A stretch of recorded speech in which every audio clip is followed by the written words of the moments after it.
Good morning. I invite you to take your seats.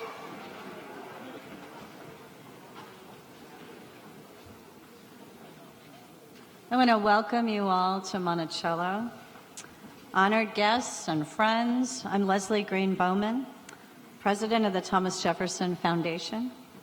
And on behalf of our board and staff, I'd like to welcome you here to celebrate Thomas Jefferson's 276th birthday. Please rise and place your hand over your heart for the presentation of the colors.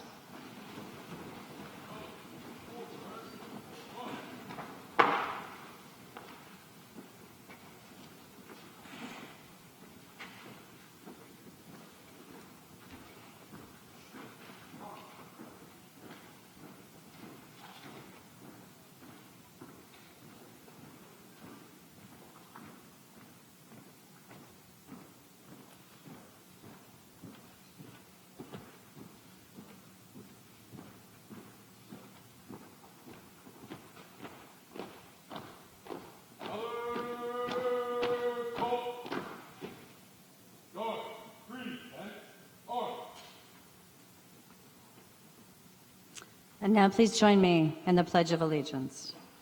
I pledge allegiance to the flag of the United States of America and to the republic for which it stands, one nation, under God, indivisible, with liberty and justice for all.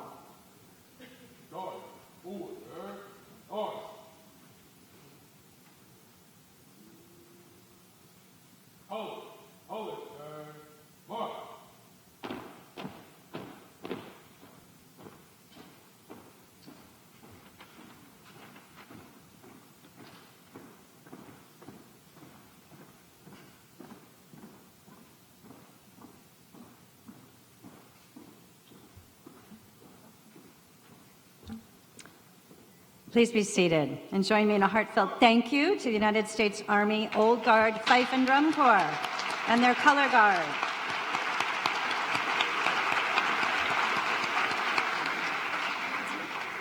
So as president of the Thomas Jefferson Foundation, I feel it is something of a solemn duty to remind us every year that Thomas Jefferson didn't celebrate his birthday. In 1801, he notoriously wrote, "The only birthday I ever commemorate is that of our independence, the 4th of July." End of quote. But every April, we respectfully ignore his wishes, and we gather here at Monticello. Today, we're the day before his birthday. Normally, it's April 13th, but, we play with the calendar a little bit when we need to. And we gather here and we commemorate his birthday and we eat cake and we honor Jefferson's unparalleled contributions. He was the founding father who best embodied the American spirit of ingenuity. And he is really the one we think of, right, for exploration across a wide range of disciplines. Put simply, he was the champion of innovation and progress. But we also want to remember and honor this morning the hundreds of enslaved men, women, and children who lived and worked here and made Monticello possible and Jefferson's life and achievements possible. And among those achievements, of course, is the Declaration of Independence. Jefferson provided a new nation with a mission statement, a vision for equality that has inspired us for decades, and one that we have yet to fully realize. In his first inaugural address, he envisioned, and I quote, "a rising nation, spread over a wide and fruitful land, advancing rapidly to destinies beyond the reach of mortal eye." End of quote. His dreams for the future of a young republic rested in the unknown expanse of the frontier. As president, he doubled the size of the United States with a stroke of a pen with the Louisiana Purchase. And it is perhaps the most tangible manifestation of his curiosity and intellect. Of course, we all know he sent explorers west to gather knowledge. The story of the Corps of Discovery still resonates with us all. We see in Lewis and Clark and in Sacagawea, the qualities and aspirations of a young nation. Adventure, perseverance, ingenuity, trust, camaraderie, leadership, all bound by the buoyant sense of hope that sustains the American experiment.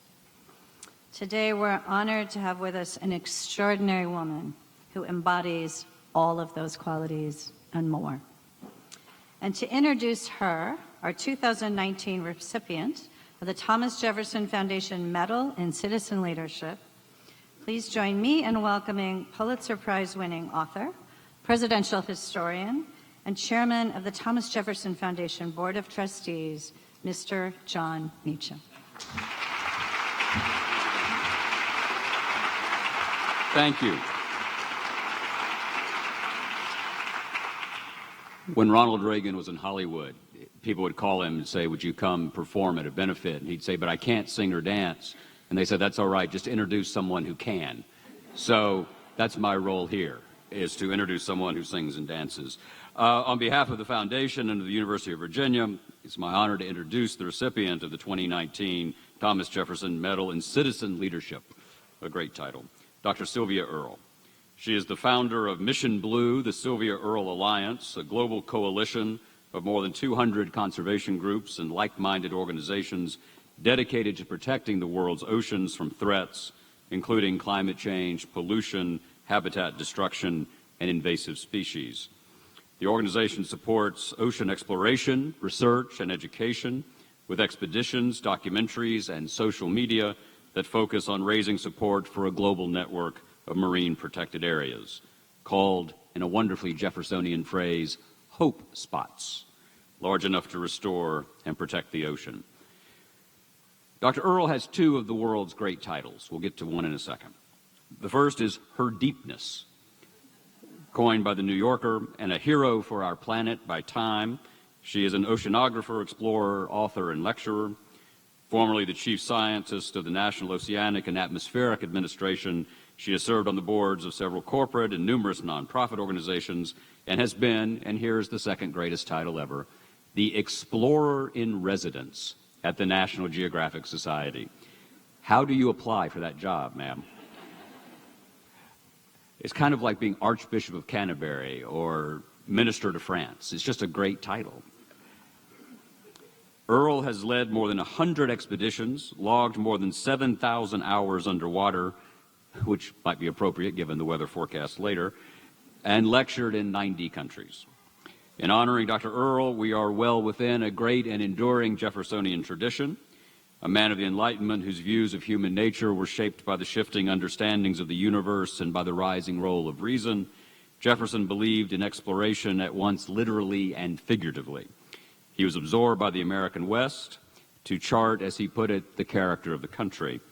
And more generally, Jefferson was devoted to the pursuit of knowledge and the primacy of discernible fact.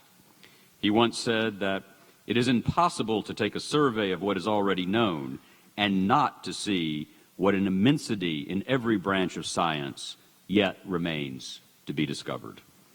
Dr. Earle has given her life to the art of discovery, and in so doing has mastered the art of American and of global citizenship.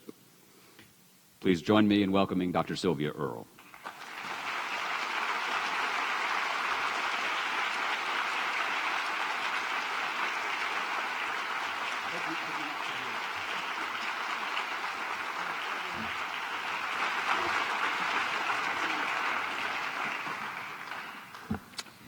Thank you for that generous introduction.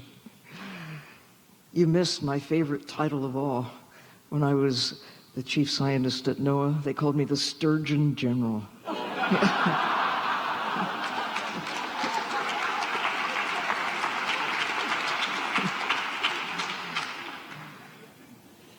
It's such an honor, a privilege to be here to wish Thomas Jefferson a happy birthday. And I do so on behalf of my fellow honorees. In architecture, Kazuo Sejima and Ryu Nishi Zania, and in law, Carlton W. Reeves. What a special opportunity for us to come together and reflect on what has happened since the time of Thomas Jefferson. In thinking about what I might say today, tried to imagine what he would think if he could come back and be a part of today's world.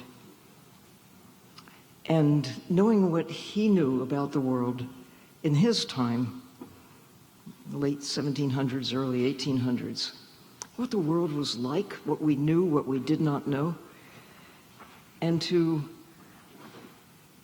come here early in the 21st century and imagine what we don't know, as well as what we do. What have we learned?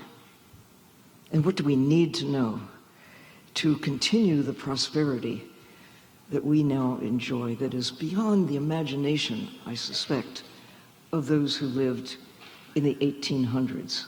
I mean, life was pretty good in a lot of ways, but it was pretty hard in a lot of other ways. To put things in context, we could go back way, way back. Earth has a history 4.5 billion years in the making, and we are newcomers, however far back in history you want to begin our species. But when you think that 500 years ago, for the first time, human beings set out to circumnavigate the world. That was Ferdinand Magellan and his colleagues. There are a lot of people who were still wondering 500 years ago, what shape is the world? Is it round? Is it flat? Is it square? What is it? Today, children grow up knowing what Earth looks like from space, but it was only 50 years ago, 49 years ago, when for the first time images were taken of Earth from space, and the first circumnavigation of the moon took place in December of 1968. And that young astronaut, Bill Anders, insisted on taking a camera with a long lens on board, and looking out the window of Apollo 8 spacecraft took an image of Earth from space. Now that would be a surprise to Thomas Jefferson.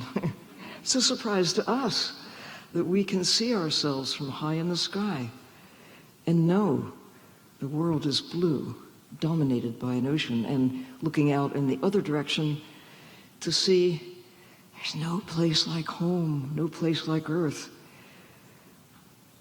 And to realize that our prosperity, everything we care about, law, art, music. I love the fact that Thomas Jefferson played the violin.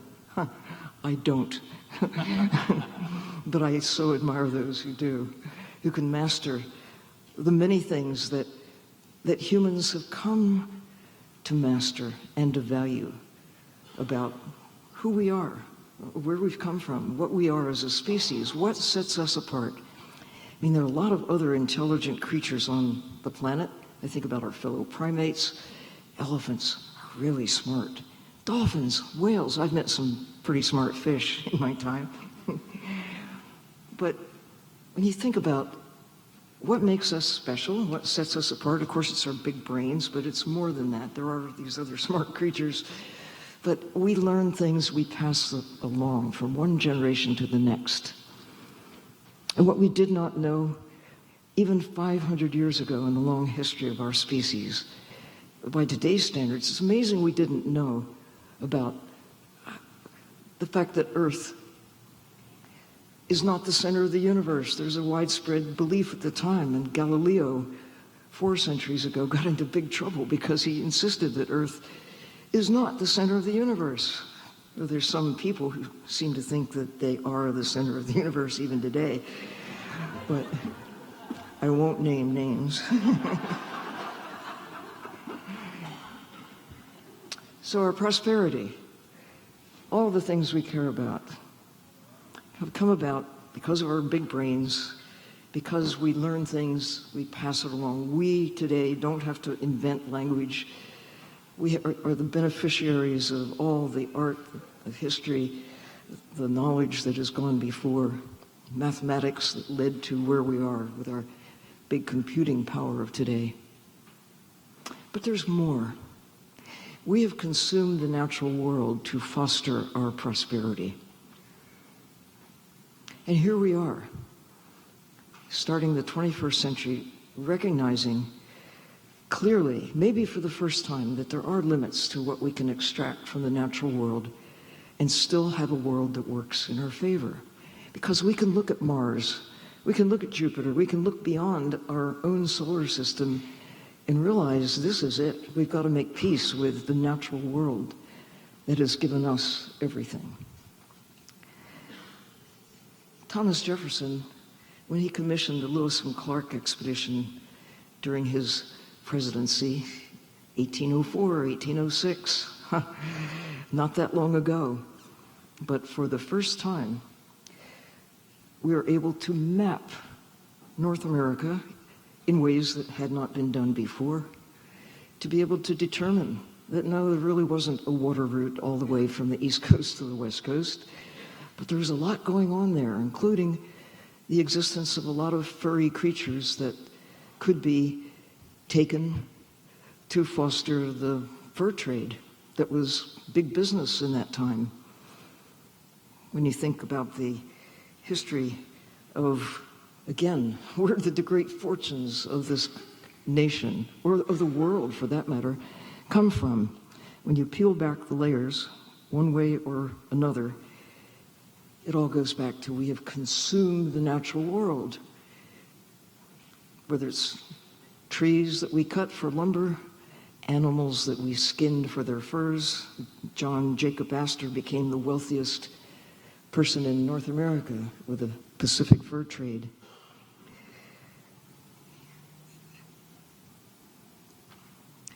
In Thomas Jefferson's time,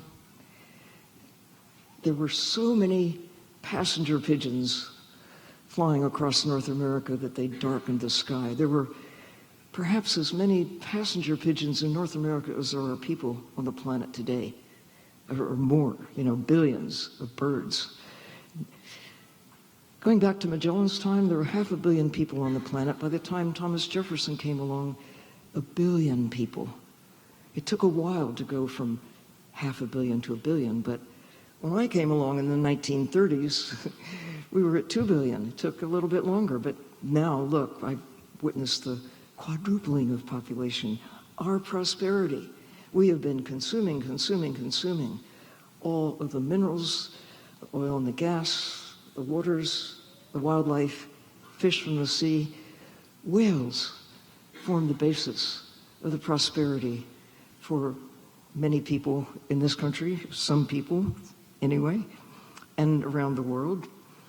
But it was only well into the 20th century that we began to see that there were limits to what we could take and still have whales.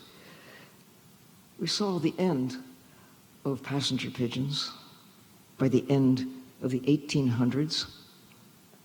The last one died in a zoo in 1914. We could have taken the very last whale. We were really good at finding them and turning them into oil and meat and bone.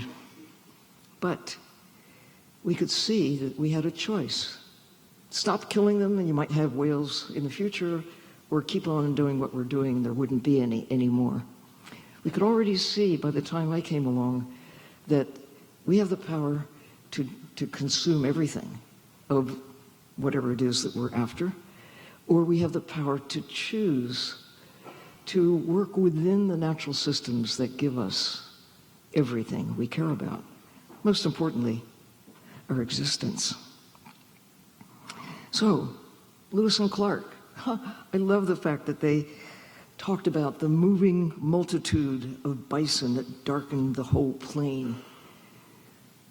And we almost lost them entirely by not too far into the, By 1900, there are just a few hundred of those mighty creatures left. We had a choice. Do we kill the last one? We have the power to exterminate them, should that be our mission. Or do we wish to save the few that remain for whatever purpose they might serve in the future?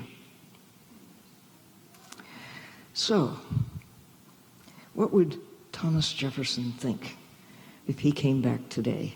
Where are all the bison? Where are the passenger pigeons? Where are the chestnut trees? Where are the elm trees?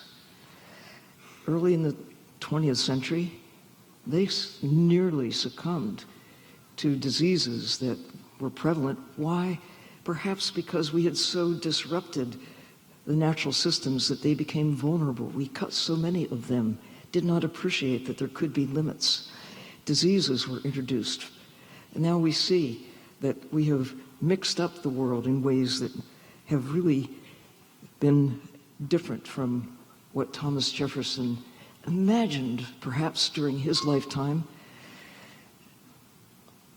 But now we know. Now we can see. And we are the beneficiaries of that wonderful approach that Thomas Jefferson had to the world of exploration, science-based exploration. Send out explorers to map, to understand what's there, bring back information, bring back evidence of what's there. Well, that set the stage. I mean, others had gone before, other explorers. But the idea that you explore to know, to understand, to figure things out, science-based exploration, that is a gift for which I, as a scientist and explorer, am forever grateful to Thomas Jefferson for setting the pace in this country. What do we know now that he could not know back in the early part of the 1800s? I think most of all, knowing that Earth is not too big to fail. The attitude at the time was, we can plant a farm, and when that is used up, we use up the soil. Tobacco is a great consumer of the nutrients in soil. You move on. You cut another piece of forest, you plant a new farm. And you keep moving and moving and moving. And there'll always be more. That was the attitude then. And sadly, it's still the attitude now in the minds of some who haven't taken to heart science-based exploration, who see the ocean as too big to fail, that we still are doing the same old thing. Take until you get almost to the point of extinction, and then maybe you turn around and protect what remains, because whether we want them as a product or whether we want them as a part of our living world, we have a choice. So where are we today? What are we at the cutting edge of? Do we save them or do we lose them? Today, there are hundreds of species on the land and in the ocean. We face that decision. It's a choice. Do we want to have elephants? Do we want to have the last of the grizzly bears? Do we want to have wolves? Do we want to have whatever it is that remains from the legacy, the natural legacy of the past? John James Audubon was a contemporary of Thomas Jefferson, documenting the wild North America. It is so important to have that evidence of what was, to look at what we now have, and to imagine what can be if we take care, or what we will have if we continue to consume the way we have developed this habit in the past, of thinking that there's no end to what we can take. Early in the 20th century, another wise president, that would be Roosevelt, the first Roosevelt, Theodore the idea of protecting nature through national parks. And we now have a policy of respecting nature in a way that didn't exist in any time in the past. And it's beginning to be reflected in the ocean as we realize that creatures such as sharks and tunas and swordfish and rockfish, even oysters, are in perilous state compared to what they were when John James Smith came 4 centuries ago to Chesapeake Bay, when oysters were as large as dinner plates. And my dad came along, born in 1900, there were plenty of oysters still in Chesapeake Bay, none as large as dinner plates. But today, only 1% of the oysters remain in Chesapeake Bay from the time when my dad was a boy.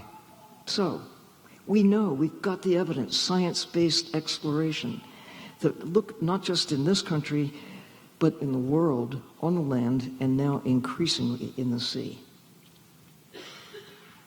No one had been to the deepest part of the ocean until 1960. No one went back until 52 years later, 2012, to determine that there's life from the surface of the ocean to the deepest part of the ocean. No one in the world knew that when Thomas Jefferson was in office as president. The first exploration of the ocean on a global scale did not take place until after Jefferson was gone. Began in 1872, the year that Yellowstone became a park, but not part of the system yet. The Challenger expedition, exploring the world, bringing back the news for the first time of the nature of the ocean. But even then, the limits were not in perspective. So here we are, celebrating many things. The individual who greatly increased the size of this country on his watch by purchasing, the Louisiana Purchase that expanded this country. At the time, our population in this country was only about 5 million, a little more than that. Now we have a population that is, Virginia exceeds the population of the whole country at the time in 1800, when the world population was but 1 billion. So, I'm not sure, to answer my own question, what would surprise Thomas Jefferson the most coming back today? Footprints on the moon, descents to the bottom of the deepest part of the ocean, 7 miles down, the existence of aircraft that transport people all over the world, the loss of things that seemed infinite in their abundance during his time, the changes in the atmosphere, the ability to alter the nature of the climate through our actions. I would love to have a conversation with him to know what he would think. And most of all, to draw on his wisdom, to draw on his statesmanship, to think about, okay, now that we know what we know, and we can see that here is what happened to the animals and the birds, the wild things on the land from 1800 to the present time. And not just here, but around the world. We have consumed so much, so fast.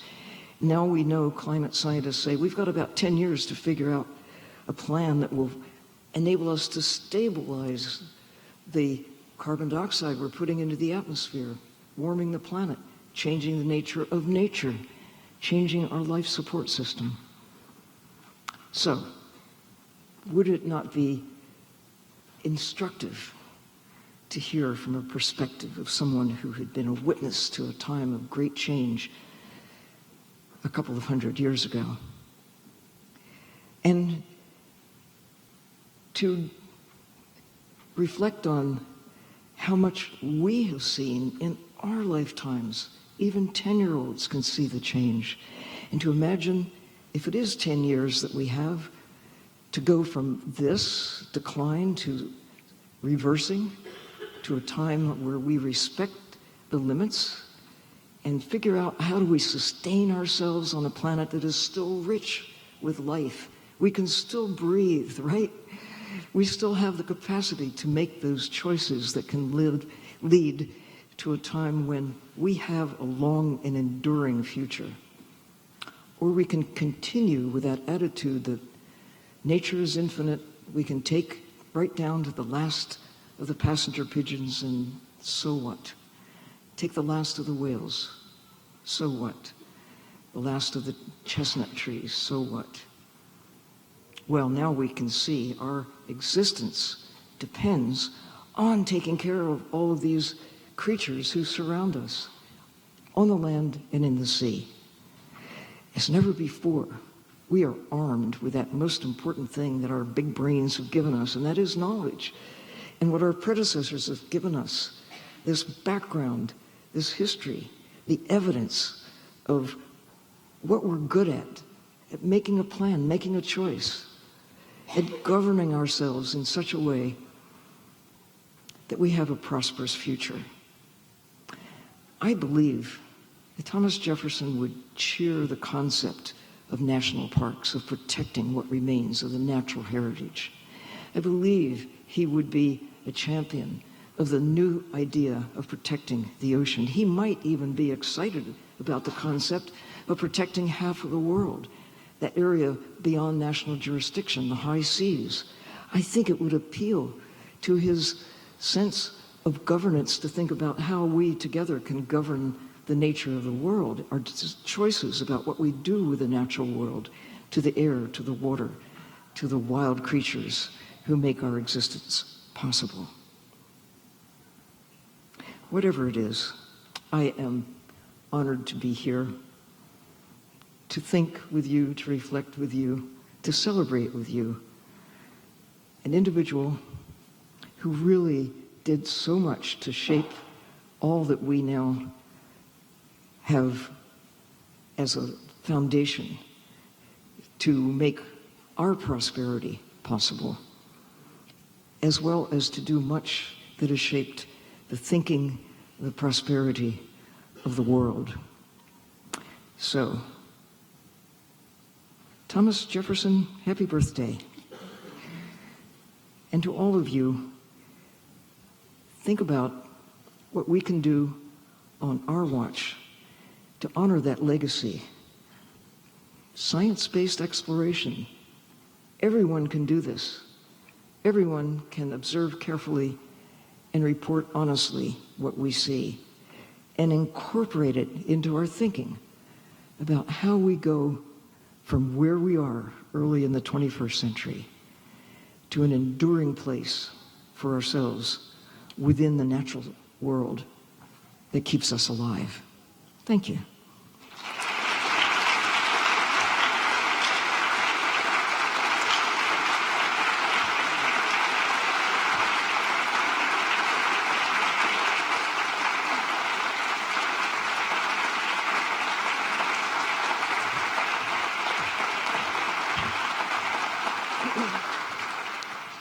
Thank you, Dr. Earle, Surgeon General, for those inspiring, I love that, Surgeon General, for those inspiring words and for your service to our country, to our oceans, and to the world. It's a great honor to have you here with us today at Monticello. I'm Libby O'Connell, trustee of the Thomas Jefferson Foundation. As part of our Founders Day tradition, we honor Jefferson with a presentation of wreaths presented by representatives of organizations who share these wreaths with us today in recognition of his achievements. We now invite our special guests to stand behind their wreaths. So please come forward, stand behind your wreath.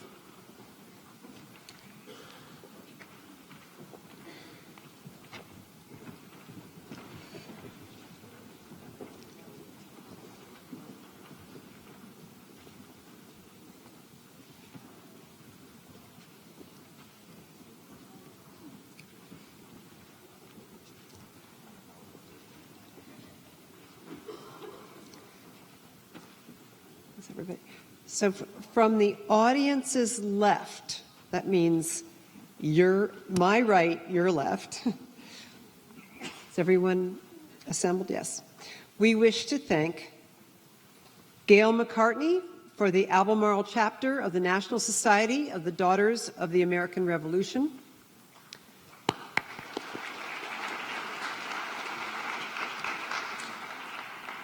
John Conover for the Albemarle Charlottesville Historical Society.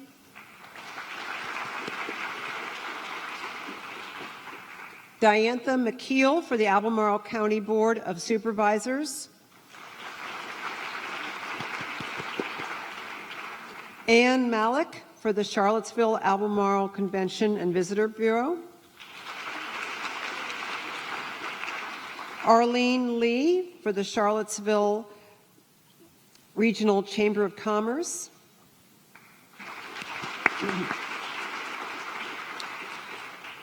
Mary Henderson Reeves, representing Monticello's Getting Word Oral History Project, joined by her son and grandson.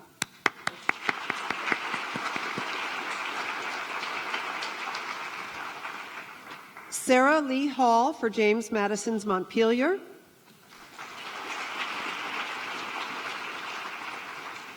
Dorothy Shiflett for James Monroe's Highland.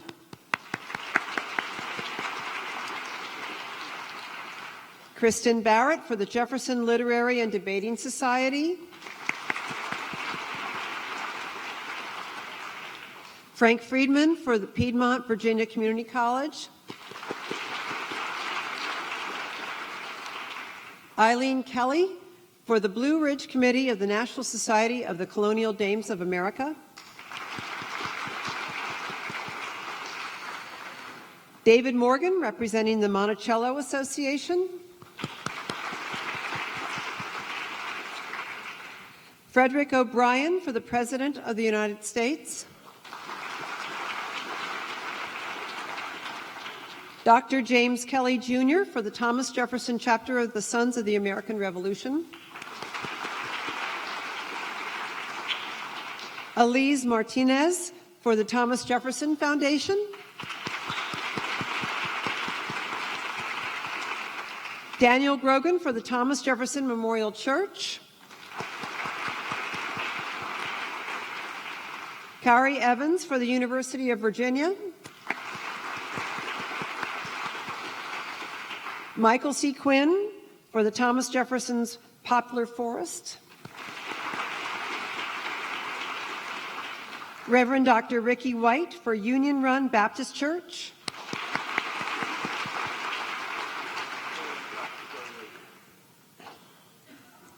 And Dr. Phil Williams. And Dr. Phil Williams For the Virginia Society. for the Virginia Society Sons of the American Revolution. And Kathy Calvin for the Charlottesville City Council.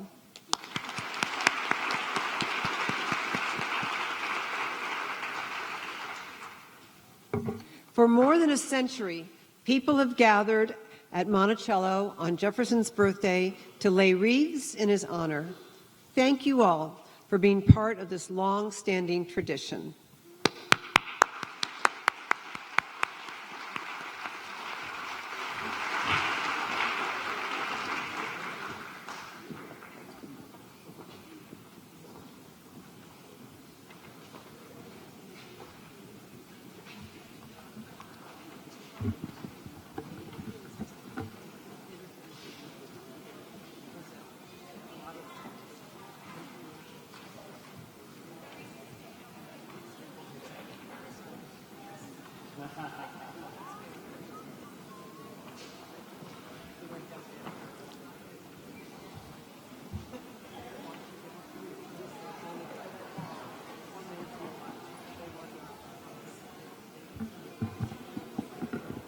Ladies and gentlemen, we'll conclude our ceremony with a 21-gun salute. You'll be glad to know that will not happen inside the tent. We will also have the retiring of the colors, and after which we invite you to continue the celebration with birthday cake and an encore performance from the Old Guard Fife and Drum Corps. We are deeply grateful to former Monticello trustee and former chairman Jeff Walker and his wife Sue, who created the initial endowment in support of the Thomas Jefferson Foundation Medal in Citizen Leadership. We are also grateful to the Luck Companies Foundation, who have generously sponsored today's gathering. And a special thank you to Mr. Vincent Ribera, who annually sends the amazing birthday cake that awaits you on the sidelines. And after you enjoy cake, we invite you to learn more about recent archaeological discoveries at our Founders Day Archaeology Open House from 1:30 to 4 in the classrooms at the David M. Rubenstein Visitor Center. And thanks to all of you for joining us for Thomas Jefferson's 276th birthday. Now please stand and direct your attention to the American Legion Post 74, over there, who will perform a 21-gun salute followed by the retrieval of the colors.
Ladies and gentlemen, thank you.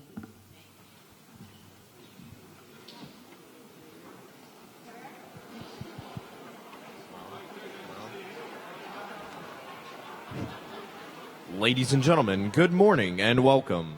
The United States Army Military District of Washington, under the command of Major General Michael L. Howard, is proud to present the United States Army Old Guard Fife and Drum Corps.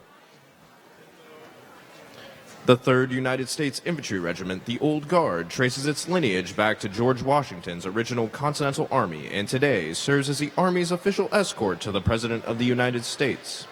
In 1960, the Fife and Drum Corps was organized to participate in official ceremonies and to revive our country's musical heritage.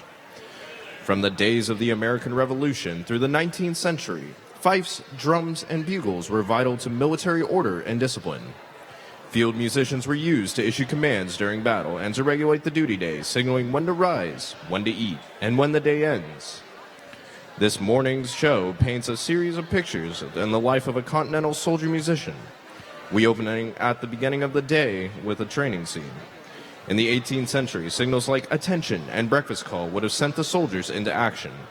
Here we begin with those signals and accompany their daily training with the marching tunes including Drums and Guns and Simple Joshua.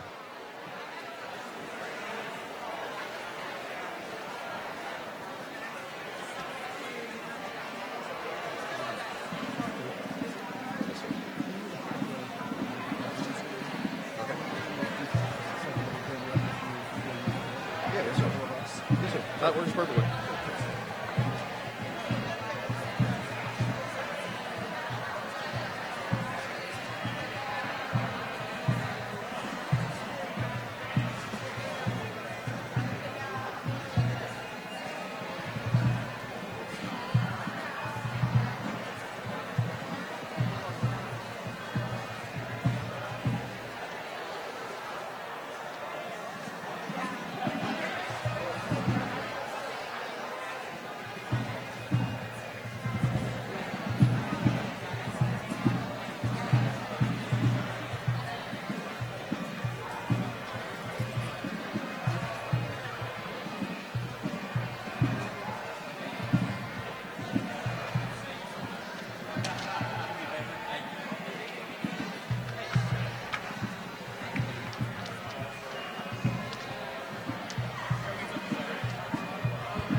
The soldiers of the United States Army Old Guard Fife and Drum Corps wear uniforms patterned after those of General Washington's Continental Army. In order to be easily identified, military musicians wore the reverse colors of the regiment to which they were assigned. At that time, American infantry soldiers wore blue coats with red facings. Thus, the musicians wore red coats with blue facings. Traditionally, the most skilled drummer was given the title of drum major and was chosen to lead the musicians. Today, the drum major who stands before you wears the light infantry cap and issues silent commands using the espontoon, an adapted 18th century weapon. At the end of the day, troops would often gather around the campfire to relax, and the musicians would provide entertainment. Picture yourselves in such a setting now as we feature the fife and bugle groups in a scene reminiscent of a soldier's respite following a challenging day.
At a moment's notice, the soldier is summoned from camp, finding himself marching resolutely to the battlefield. As tensions mount, the musicians relay the commander's orders to the troops. Firing commences and the chaos builds to a fierce percussive climax. We will now feature the United States Army Old Guard Fife and Drum Corps drum line in a battle feature.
Remembering the fallen soldiers lost in battle, we open our final scene with the mournful tune, Roslyn Castle. The lament is brief, as we transition to a celebration of life and close our show with the triumphal soldier's return, during which the Corps will honor you with the stately and traditional troop step.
Once again, ladies and gentlemen, the United States Army Old Guard Fife and Drum Corps. On behalf of the Old Guard Commander, Colonel James J. Tewitt IV, and the Fife and Drum Corps Commander, Chief Warrant Officer 5, Aaron P. Graff, it has been our pleasure performing for you today.